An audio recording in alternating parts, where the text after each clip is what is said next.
Hey there, Mama, and welcome back to Teach Your Littles at Home. I'm Lauren Brainerd, and I am so glad you're here listening as we get ready for another wonderful week of learning at home with our little ones. This year, I am so excited to be going through each theme in our toddler curriculum map, one theme at a time as we go through the year through our curriculum. Whether you have been following along or you're just joining us for the first time, make sure you have a copy of our free curriculum map that I have linked in the show notes. We are headed into the third week of September. This week is going to be extra fun because we are driving right into Cars Week. So let's jump into what Cars Week looks like. When I created this Cars unit, I wanted it to be something that was super easy to just pick up and use with very little planning and as low prep as I could make it while still making it hands-on for my kids. So I created 5 lessons that are all built around simple hands-on activities that are super easy for you to set up and so much fun for your kids.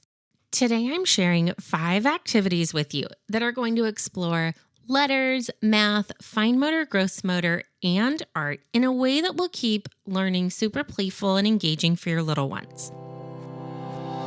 Hey there, Mama. I'm Lauren Brainerd, and this is Teach Your Littles at Home. I'm so excited you have tuned in as I share fun and hands-on activities you can use right away to help you play and learn with your little ones. So let's dive right into today's episode so you can make more memories than you ever dreamed of. I always try to create themes that are based off of my children's interests because I find that they are so much more engaged when we teach through themes they are already interested about. Cars were one of my son's absolute favorite toys when he was little. He used to spend hours driving cars across the floor, down ramps, or even through little obstacle courses he made. I'm especially excited for this theme with my daughter since I already have so many core memories from when my son and I went through this unit that now I get to make even more memories with another one of my kids. First thing Monday morning, we are kicking off Cars Week with a Cars sensory bin. This week we're learning about the letter C, so I will be including uppercase and lowercase letter C's into the bin. If you have never created a sensory bin before, make sure to go back and listen to episodes 7, 8, and 9, where I share all about how to set up a sensory bin, how to train your child to use a bin, and why they are important for preschoolers to use. So to set up today's bin, grab your favorite plastic bin and fill it with your favorite sensory bin filler. I personally chose to use barley today since my goal is to expose my child to as many different textures as possible this year. Once you have your bin set up, you're going to add in some uppercase and lowercase letter C letter cards. If you do have my Cars unit, you can just print these out. If you don't, you can write them on a little piece of paper and toss them in the bin. We are going to work on sorting the uppercase and lowercase letter C's. Now, since this is a new skill for us, I am going to really work on saying the name of each letter and showing my daughter step by step how to do this activity. What you'll do is set out 2 bowls, one that already has the uppercase letter C in it and a second bowl that has the lowercase letter C. Now you'll place all those letter cards inside your sensory bin and work with your child on picking up one letter at a time, saying the name of the letter and placing it in a bowl. Once your child is familiar with the name of the letter, you could give them an extra challenge by saying, this is the letter C, it makes the sound K, and go from there and see what your child is capable of. The goal here in this sensory bin is to create a sensory experience that will help them to learn these letters in a way where they're keeping their hands busy and they're engaging all of their senses. After sorting all the letters, make sure to give your child time to enjoy the sensory bin. Throw in measuring cups, measuring spoons, dishes, whisks, anything you have on hand, and give your child time to just explore and have fun. I couldn't help but share 2 sensory bins this week, and our next one is taking us outside with a car washing station. I don't know about your kids, but mine absolutely love going to the car wash. It always amazes me how they want to stand on the stool and look out the window and watch the cars go through the washing machine. And it is crazy how long this can hold their attention for. Going to the car wash is a great field trip idea for this week so your kids can actually see how real cars get washed. Bonus points if you want to wash your own car with your child. Now back to our sensory bin. If you have our cars unit, you will want to start by printing out the How to Wash a Car book so that you'll be able to go through this book with your child and color it before doing the sensory bin. Now, to set up the car washing station, you're going to grab 2 large basins. You'll want to fill up one with soapy water and another one with clear rinse water. Then give your child a towel to place in the bubble bath water and a drying towel and get to work washing toy cars. If you want to make it extra fun, I like to hide the cars in some mud in the yard, and my kids have to go on a hide and seek adventure to find them. If you don't have mud in the yard, just grab another bowl, put in some dirt and water, throw the cars in it, and get them really, really dirty. Don't be afraid to get your hands a little bit dirty with your kids because this is one of those core memories I have from my son.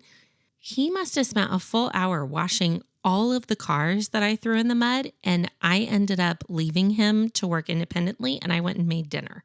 For our third activity this week, I am sharing a super fun painting craft with you. You will want to print out a picture of a car, and then you're going to let your child design their own paint job on the car. Paint can get a bit messy, so I can't let another week go by without sharing my favorite paints for kids. We found Quick Sticks paints several years ago, and they are liquid paints that basically come in a container similar to chapstick. You pull off the lid, you paint with the stick, you pop the lid back on, and the best part is the paint is dry within about 90 seconds.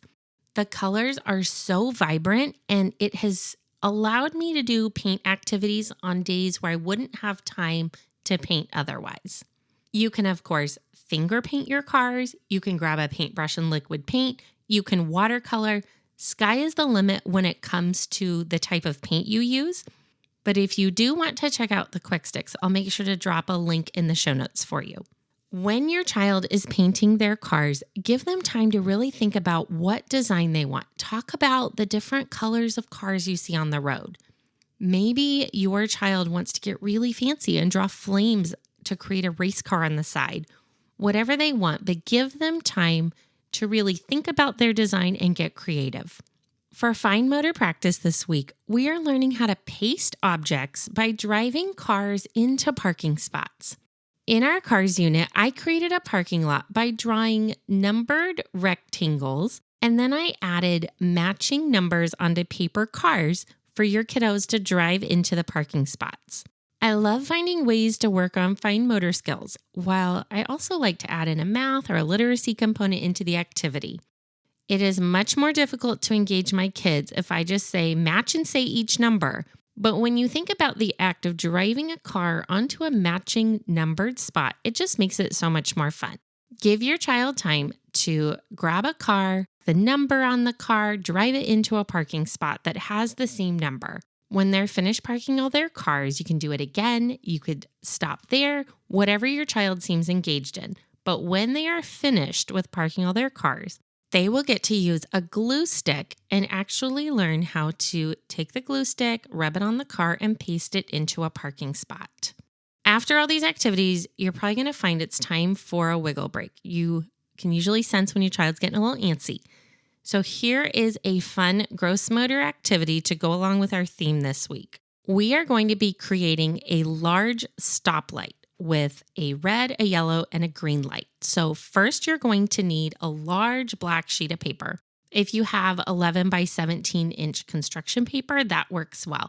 Then you're going to need to create 3 circles, one red, one yellow, one green, and paste those onto the black paper to create the illusion of a stoplight. Then you're going to give your child a beanbag. You can even make them yourself just by putting beans inside of a zip top bag. Your child is going to toss the bag onto a color and then act out that action as if they were driving a car. So hold out your hands, pretend you're holding your steering wheel, walk around the room, whatever color their bag landed on, you're going to yell out green light or yellow light or red light and have them act out these motions. Each time they finish, make sure to ask them what color they landed on and talk about what those colors mean when you're driving a car on the road. I know I just threw a lot at you fast, but that was 5 activities, and I hope you're feeling ready to sprinkle some learning fun into this next week. If you want to make learning really fun, easy, and low prep for yourself this week, you can grab the full Cars Toddler unit that I linked in the show notes, along with check out my blog post where I've shared photos and more details about all the activities that I shared today. I hope this gives you everything you need to prepare for the next week, whether it's today, on Friday, or sometime this weekend, so you can wake up Monday morning ready to just jump into Cars Week with your toddler. Thank you so much for joining us today, and don't forget to come hang out with us in the Teach Your Littles at Home Facebook group. I'd love to hear what your child's favorite car activity ends up being. Can't wait to chat with you again next Friday with another fun theme. Thank you so much for tuning in to this episode of Teach Your Littles at Home. I hope you are feeling so inspired to create a new activity to do right away with your little ones. If you like listening to my mommy, will you please leave her a review? Before you head off to plan the next activity, would you mind leaving me a quick review on Apple Podcasts or wherever you are listening from? This is the only way for me to know if you're finding my tips, activities, and advice helpful, and I get so excited reading each and every review. I hope this episode has left you feeling empowered to try something new with your kids this week. And if so, would you please hit the share button and share this episode with another one of your mama friends who also wants to create activities with her little ones. I can't wait to share even more fun activities with you on our next episode. Have a wonderful rest of your day playing and making memories with your little ones.